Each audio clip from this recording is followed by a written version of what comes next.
ততক্ষণ যাইতে পারবি না। হ্যাঁ, কাজ করে নাম তুইও থাকবে তো, আসতে লাগবে তো।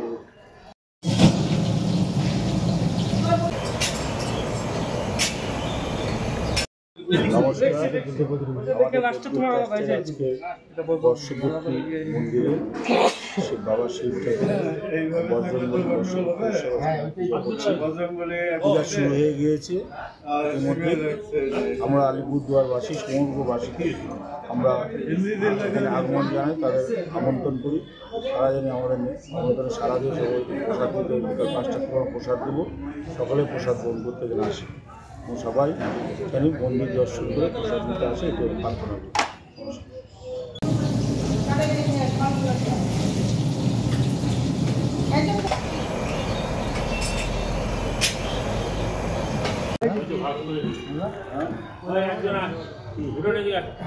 এগুলাকে